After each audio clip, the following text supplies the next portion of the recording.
ब्राह्मण विवाद पर तीसरी बैठक में भी सहमति नहीं बन पाई। सवर्ण आयोग ने पल्ला झाड़ लिया है। आयोग ने कहा कि इस मामले पर फैसला राज्य सरकार करे।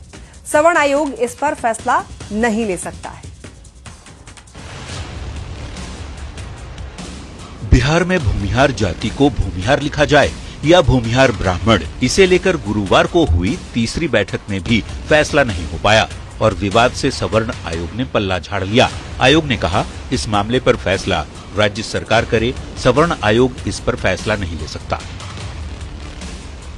दरअसल सरकारी डॉक्यूमेंट्स में भूमिहार लिखे जाने पर समाज के संगठनों ने आपत्ति दर्ज कराई थी।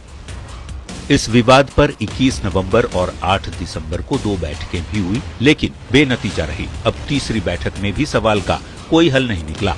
जानकार इस विवाद को किस नजरिए से देख रहे हैं, इसे भी सुन लीजिए। प्राचीन इतिहास में अग्रहार भूमि वैदिक संस्थाओं को चलाने वाले ब्राह्मणों को दी जाती थी कि 1901 में जब अंग्रेजों ने सामान्य ब्राह्मण अर्थात पुरोहिती करने वाले ब्राह्मण और पुरोहिती नहीं करने वाले ब्राह्मण के बीच में भेद किया, तब भी बाभन और भूमिहार ब्राह्मण संज्ञा का ही उल्लेख हुआ। 1911 के सेंसस रिपोर्ट, 1921 के सेंसस रिपोर्ट, 1931 के सेंसस रिपोर्ट में भूमिहार ब्राह्मण शब्द ही स्थापित है। तो तीसरी बैठक के बाद भी भूमिहार ब्राह्मण वाले विवाद का समाधान नहीं निकला और सवर्ण आयोग ने एक बार फिर गेंद सरकार के पाले में डाल दिया है। न्यूज 18 के लिए पटना से आनंद अमृतराज के साथ ब्यूरो रिपोर्ट। भूमिहार ब्राह्मण विवाद से सवर्ण आयोग ने पल्ला देखिए झाड़ लिया है और तीसरी बैठक में भी सहमति नहीं बन पाई। इस मामले पर देखिए फैसला राज्य सरकार करे, सवर्ण आयोग का ये कहना है। सवर्ण आयोग इस पर फैसला नहीं ले सकता है। तो ऐसे में अब ये समझिए कि क्या है भूमिहार ब्राह्मण विवाद। देखिए बिहार के सरकारी दस्तावेज में केवल भूमिहार लिखा जा रहा है। भूमिहार ब्राह्मण की जगह भूमिहार लिखे जाने पर विवाद हो गया है। अब देखिए जातीय जनगणना की रिपोर्ट में गलत प्रकाशन का यहाँ पर दावा किया गया है।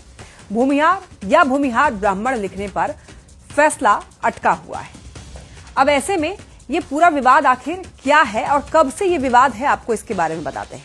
देखिए 1881 में देश के पहले कास्ट सेंसस में भूमिहार ब्राह्मण लिखा गया। तब ब्राह्मण और भूमिहार को वैश्य कैटेगरी में रखा गया था। 1889 में अखिल भारतीय भूमिहार महासभा का गठन हुआ और भूमिहारों को वैश्य कैटेगरी में रखे जाने का विरोध किया गया। भूमिहार महासभा की दलील थी कि वो सिर्फ ब्राह्मण है, भूमिहार ब्राह्मण नहीं है। बंगाल के भद्रलोक ब्राह्मणों ने तब इसका विरोध किया था। बंगाली ब्राह्मणों का तर्क ये था कि भूमिहारों के हल पकड़ने को लेकर के दरअसल ये तर्क था और तर्क था कि भूमि से जुड़े हुए हैं, हल चलाने पर भूमिहार अशुद्ध हो गए और ब्राह्मण नहीं रहे।